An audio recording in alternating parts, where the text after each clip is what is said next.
Hey guys, this is Mr. Langella. I'm here just to give you a quick little review or really just a lesson on the Han Dynasty. The last time we were here, we were discussing and comparing the different ethical systems that were arisen in China during that Warring States period that we discussed in class. So the key thing I want us to just to go into now is to discuss really this section 4, and that's going to be the Han Dynasty in China. Now, we are going to spend not only just today's lesson or today's video on the first half of this, we are also going to be talking most likely on Friday into continuing and finishing the Han Dynasty then. Now, just because there's actually a good amount of things that we can talk about here, and obviously we have, I can also review some key concepts that we are missing or people are confused about when I do return to class anyway, so we can kind of do some review as well. But we are looking to have our assessment on chapter 4 likely on Thursday of next week. So this will be a week from today that you guys will have your assessment on chapter 4. So we'll have plenty of time to not only go through the last section of which is section 4, but to also review some key concepts. So just be ready for that. Okay. So we have Han Dynasty, and that's going to be what section 4 is. Because last time I had you watch the video on the Silk Road and really the impact the Silk Road has on the Han Dynasty. But let's continue. So basically, the last time we were here, we were discussing how the fact that they had the ethical systems that are arising during the Zhao dynasty, right? That was kind of the key thing that we were focusing on. Now, what I do remember us discussing too was the fact that the Qin dynasty was the last major dynasty that was in control, right? They were using legalism as this main basis of their power, really enforcing very strict laws and really going after all the different mindsets and thought schools of thought that were basically different than legalism. Like you watched that Ed puzzle that discussed all the different ones that were arisen during the Warring States period as well as the Qin dynasty. And one of the most popular ones was Confucianism. And we already did a whole thing on Confucianism, but now we have to discuss how does Confucianism impact the Han dynasty. So during the late period of the Qin, remember, Qin dynasty did not last long. They were very brutal. They had very strong laws. The peasants resented the high taxes, the very difficult labor. Remember the creation of the Great Wall of China, the farming quotas, a lot of issues with the law system creating these severe punishments. Now, after Shi Huangdi dies, remember his son controls, and he's not really that efficient of a leader. So all of a sudden, very similar to what we saw with the Han dynasty, rival kings started to regain certain parts of their territory. And basically, they started to kind of wanted to begin a new civil war, similar to Warring States period. Okay, they wanted to have a whole new civil war, and they all started fighting. Now, this was basically ended with Liu Bang. Now, Liu Bang was one of a top level general under the one of the major key leaders, Zhang Yu. Now, Zhang Yu basically had Liu Bang as his general, but he also actually started out as a peasant, which is very different for the time, as in he was basically a commoner who basically rose through the ranks as a general, becoming a very, very strong power. He ended up becoming so well liked and well beloved within the military that he basically used his military force to basically turn against Zhang Yu, and he basically had gained the power of the throne and won his final battle in 202 BC. He then basically took over China and he started what they call the Han Dynasty. All right. Now, this Han Dynasty is going to be extremely influential in China. They will rule for around 400 years, but they basically will have the most influence because China will utilize a lot of the cultural ideals, innovations, mindsets for generations, right? And I mentioned this in class the other day, but basically they'll be considered what they call the people of the Han. Like, and that's actually a phrase that China kind of utilizes still to this day. Now, one of the key things that he does is he creates a more centralized government, similar to what we saw with the Qin dynasty, but the emperor has complete control over everything. However, he gains a lot of popularity for a few reasons. Okay. Firstly, he starts to reduce the punishments that were already in place during that legalism era and lowers the taxes that were on the peasants.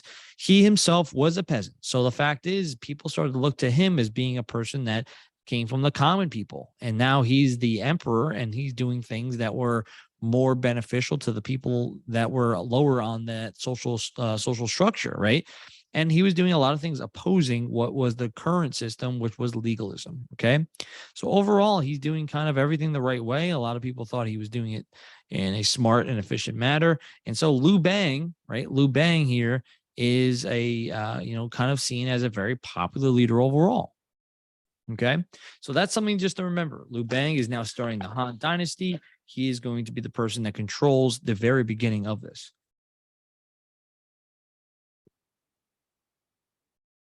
Now, when Liu Bang dies in 195 BCE, his son is going to become the official emperor. However, he's going to be extremely young. I believe he will be around 8, maybe at 4. I think around 4 to 8 years old. It's hard to remember exactly the year that had taken over, but he was extremely too young. So the point is that Liu Bang's wife, known as Empress Liu, will basically be the one guiding the young emperor in a very at a very young age, as in she will basically be kind of making the orders behind the scenes, and basically trying to have her being the main ruler behind the scenes, while having the son basically be the figurative leader. And she basically was using her influence to kind of with help of certain other wealthy China nobles had basically worked together to kind of formulate their own government. And she eventually outlives her son. Her son dies at a very young age, and now she needs to appoint a new leader. And what she does is she continually appoints children emperors so that she can continue using her influence and her power to control China. Now, that's kind of a key component. She has the power to appoint, so she keeps appointing children basically to become the next emperor. So eventually she just continues to do her own thing. But eventually when she does die, her supporters, people who were with her the whole time, started to plot against each other to try to seize power for themselves. Very Game of Thrones like type of deal, right? Now, basically throughout the Han Dynasty, you're going to notice that there are actually a lot of these different types of political battles going on, as in who has the most influence, who's going to have the most power, who's going to make the final decisions. So all of these different things kind of represent different, I guess you would say a power struggle that will emerge between all of these different groups. And that's something that's constant. So it's not nothing new. We've kind of see this a lot of times whenever there is like a vacuum, I guess they call it power vacuum within the government. You'll notice how more often or not that these groups will battle against each other, whether it's more politically, violently, whatever it may be. It's either way, they're basically going to go after each other and try to compete for that power. Okay. All right. So let's now move on to the next thing. So when Liu Bing's grandson, Wudi, so this is basically, remember, this is somebody that is past the point of Liu. So Empress Liu basically, like I said, would outlive their son. This is her son and Liu Bang's son. And she was appointing infant children as emperors. Now, one of the people that was appointed eventually was Wudi. Wudi is the grandson of Liu Bang. Now, Wudi basically ends up becoming old enough to become the next emperor. And when he finally does, because this is after Empress Liu dies, so now he is going to take over. He rules from 141 to 87 BCE, and he basically tries to follow in a lot of the same policies that his grandfather Liu Bang had done before. He basically will try to create a more centralized government, and he will take more control.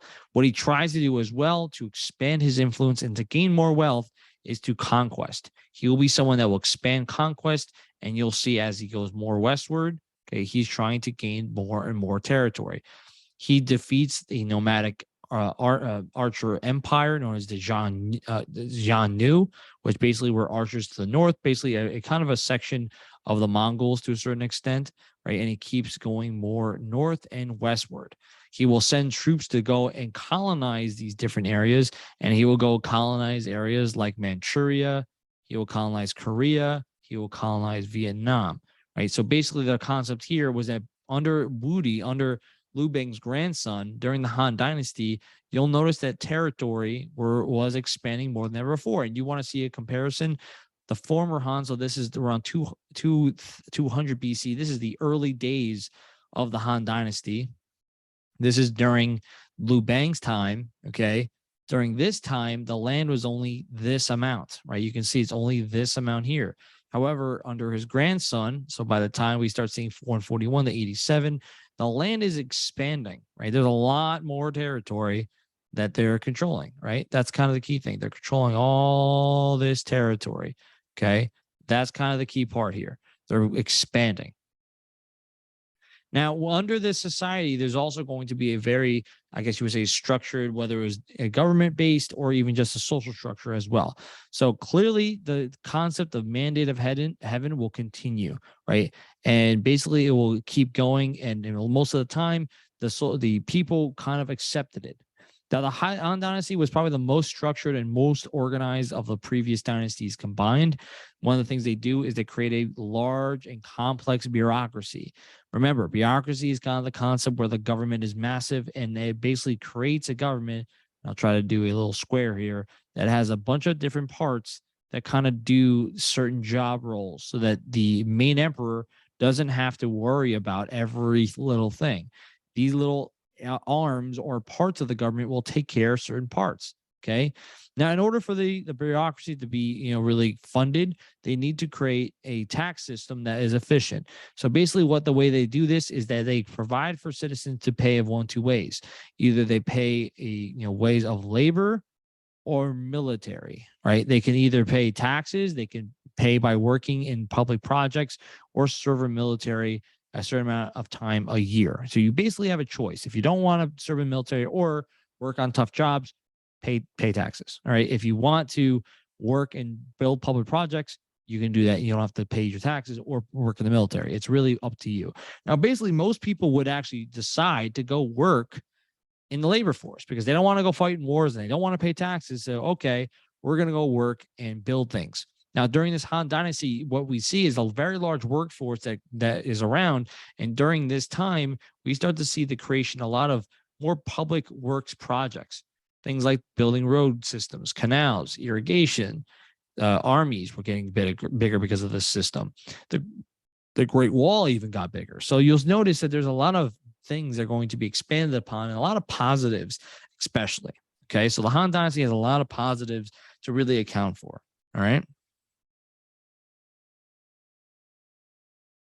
Now, one of the key things that go along with the Han Dynasty is going to be the use of Confucianism. Now, Confucianism, remember, is the ethical system that prioritizes relationships and honor and loyalty between two groups, whether it's the ruler and subject, father, son, husband, wife, older sibling versus younger sibling, and friend and a friend. It's a relationship based system, right? And if you follow in that relationship, it's a two-way street. There's going to be people that have to provide, respect, success, safety, and the other one will provide loyalty and respect, right? That's kind of the key thing.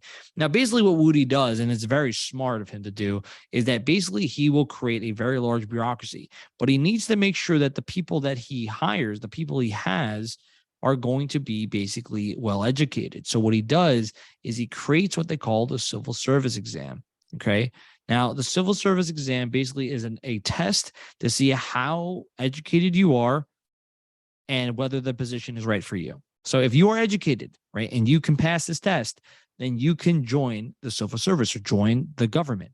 Now, based on what level of exam you get, like what's the grade you have, basically will measure your knowledge and measure which job that you can possess, right? That's kind of the key thing. So you'll notice here that based on certain, rank, based on your rank and how well you do on the test, you'll be divided based on these different ranks, and that's how the level of job you'll have. Now, what's a key component of this test is the concepts of Confucianism. He really prioritizes the learning of Confucianism as well as trying to have it be emphasized in relationship building and law creation and things like that. So if these people can understand civil service and Confucianism, then clearly it's going to kind of favor them in the long run. Now, you might ask yourself, what are some, and I will talk about the impacts in a second. I think that's one of your key questions. But when you're looking at if Woody is really prioritizing Confucianism here as being part of the civil service exam, then he's going to have Confucian scholars be the ones that advise him in government. So what he does to help promote these concepts is he creates school systems to educate and teach about Confucianism beliefs. And originally, it was only the rich that can attend these schools. However, this becomes more expanded, and that even means more of the common people have the ability to attend these schools and learn. So this does a few things. The impacts are really important here, and you should definitely write these down because if you don't, then hint, hint, it's on a test. So you should definitely know what they are. So the key things that is an impactful part, and I put this here, is it makes the government become more stable. Okay. Now, part of the reason why is because if a government is filled with educated people, then that means that they will have a whole more likelier chance of doing the right thing and benefiting the country in the long run, right? That's kind of the key thing if they're more educated. What this also does is it educates majority of society. If not only the wealthy are able to attend schools, then that means the peasants can, the common people can get educated. Now everybody is getting smarter, everyone's making better decisions, everyone is benefiting in the long run. That's the key thing that you have to remember with the Han Dynasty and this use of Confucianism. The civil service exam will be on the test. I can almost guarantee that it will be on the test. So the key thing that you need to remember is that you need to prioritize understanding what the civil service exam is and how it impacts China. All right. It's the fact that it creates a test for average people as well as the wealthy to test their level of smarts and understanding. And on top of that, the people who basically get a job in the government will raise their status, right? If a peasant, basically someone who's not educated in the beginning, studies and become smarter, they can eventually go rise up along this social ladder, right? They can go up the social ladder and they can become smarter. They can become, they can get a better job. And that means they're better off for their family. That's the key thing. Okay. Now, when it comes to what your assignment is, I don't really have an assignment for you. I think your job here is to make sure that you watch this video, you answer the guided questions on your notes, and you whether you continue doing your chapter reading guide or you get it finished, one of the two.